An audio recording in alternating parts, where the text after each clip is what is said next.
आप सुन रहे हैं उत्तराधीन सूत्र के मूल पाठ का वांचन श्रवण करते हुए आपने 3 अध्ययन तक के मूल पाठ का वांचन श्रवण किया। आज हम चौथा अध्ययन शुरू करेंगे। इससे पहले कि चौथा अध्ययन स्टार्ट करें, आप सब जानते हैं कि भगवान की वाणी को पढ़ने से पहले प्रभु महावीर के चरणों में वंदन नमस्कार किया जाता है, उनकी स्तुति और उनका गुणगान किया जाता है। और यह किस पाठ से करते हैं? पुच्छी सोनम के पाठ से, जिसे वीरथुई भी कहा जाता है। तो पुच्छी सोनम का पाठ वीरथुई मैंने अपनी पिछली वीडियो में आपको बताया था, उसका लिंक मैं आपको डिस्क्रिप्शन में दे दूंगी, तो वहां जाकर के आप पहले पुच्छी सोनम का पाठ कर सकते हैं। पुच्छी सोनम का पाठ करने के बाद, प्रभु के चरणों में वंदना करने के बाद हम स्टार्ट करेंगे चौथा अध्ययन असंस्कृतम। आज हम शुरू करने जा रहे हैं चौथा अध्ययन असंस्कृतम। उत्तराधीन सूत्र के चौथे अध्ययन का नाम असंस्कृतम है। इस अध्ययन में जीवन की अनित्यता, नश्वरता एवं क्षणभंगुरता का बोध करवाया गया है। यह बताया गया है कि जीवन कितना टेम्पररी है। यहाँ पर सब कुछ टेम्पररी है, कुछ भी परमानेंट नहीं है। इस बात का बोध, इस बात का ज्ञान इस अध्ययन में करवाया गया है। जीवन नाशवान है, पानी के बुलबुले की तरह क्षणभंगुर है। कब इसका अंत हो जाए कहा नहीं जा सकता। ऐसे क्षणभंगुर जीवन में सदैव अप्रमत्त होकर के विचरण करना चाहिए, यानी कि प्रमाद को छोड़ करके, आलस को छोड़ करके अप्रमाद अवस्था में विचरण करना चाहिए। अप्रमत्त का अर्थ होता है प्रमाद से रहित। प्रमाद का त्याग करके सदैव जागरूक होकर के पूरी अवेयरनेस के साथ अपने जीवन को बिताना चाहिए। जहाँ भी जाएं पूरी अवेयरनेस के साथ जाएं, प्रेजेंट मोमेंट के अंदर रहें कि हमें हर मोमेंट के अंदर अवेयर रहना है। तो इस प्रकार इसे बोलते हैं अप्रमाद अवस्था। तो ऐसी अवस्था के अंदर रह कर के ही हमें अपने जीवन को व्यतीत करना है, ऐसा उपदेश इस अध्ययन के अंदर दिया गया है। अप्रमत्त साधक को भारंड पक्षी की उपमा दी गई है। जो अप्रमत्त होते हैं, जो प्रमाद नहीं करते हैं, वे भारंड पक्षी की तरह से होते हैं। भारंड पक्षी के 2 चोंच होती है। एक चोंच से वह दाना चुगता है, भोजन करता है, और दूसरी चोंच से वह श्वास लेता है। दाना चुगते समय वह ध्यान रखता है, जागरूक होकर के पूरी अवेयरनेस के साथ दाना चुगता है कि कहीं दाना उसकी श्वास नली में ना चला जाए। इसी प्रकार से जो अप्रमत्त साधक होता है, वह भी क्या करता है, प्रत्येक कार्य को पूरी अवेयरनेस के साथ करता है, जागरूक होकर के कार्य करता है, ध्यान रखता है कि कहीं इस कार्य को करने से मेरे पाप कर्मों का बंधन तो नहीं हो रहा, कहीं मैं कोई अधर्म तो नहीं कर रहा हूँ। इस प्रकार अप्रमत्तता का संदेश इस अध्ययन में दिया गया है। जीवन के असंस्कृत अर्थात नश्वर रूप का वर्णन करने के कारण इस अध्ययन का नाम असंस्कृतम रखा गया है। इसका मुख्य उद्देश्य यह है कि इस नश्वर जीवन की अंतिम घड़ियों में धन, जन, परिजन कुछ भी साथ नहीं जाएगा। धर्म ही सच्चा शरणा है। धर्म की शरण में जाकर ही जीवन मंगलमय बनता है। केवल धर्म ही है जो हमारे अंतिम समय तक हमारे साथ चलता है। धन भी यहीं रह जाएगा, रिलेशनशिप्स, हमारे जितने भी नाते रिश्तेदार हैं, सब कुछ यहीं रह जाएगा।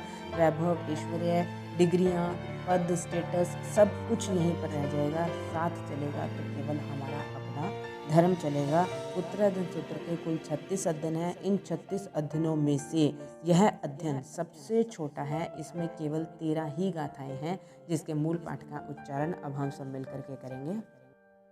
असंख्यं जीवियं मापमाये जरो वनीयसहुनथिताणाम् एवं विजानाहि जनेपमत्ते कन्नु विहिंसा अजया गहिन्ति जे पावकं मे हिमधनं मनुषा समाययन्ति अमय्यं गहाये अहाय ते पास पैठीय नरे वेराणुबद्धा नरयम उविन्ति तेने जहाँ संधि मुहे गहिये सकमुणा कीचई पावकारी एवं पया पेच इहम चलोए कड़ान कम्मान नामोख्यथि संसार मावण परस्य अट्ठा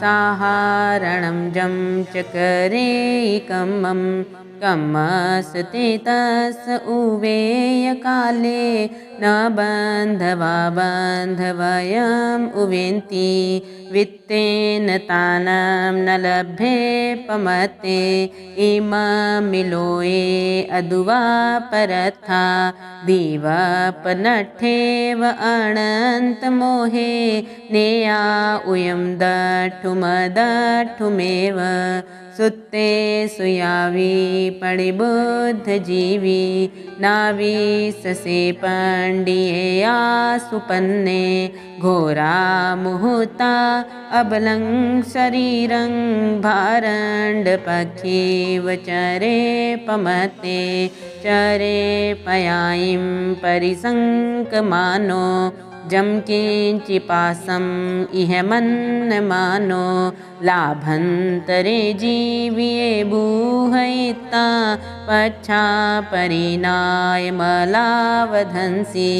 छन्दं निरोहेन उवे मोखम् आसे जहाँ सीखिएवं बयारी उवाइं वासाइं चरे पमत्तो तम्हा मुनिखेपमुवे मोखं सपूवमेवं न लभ्ये जपच्छा एषो वमासास्तयवायाणं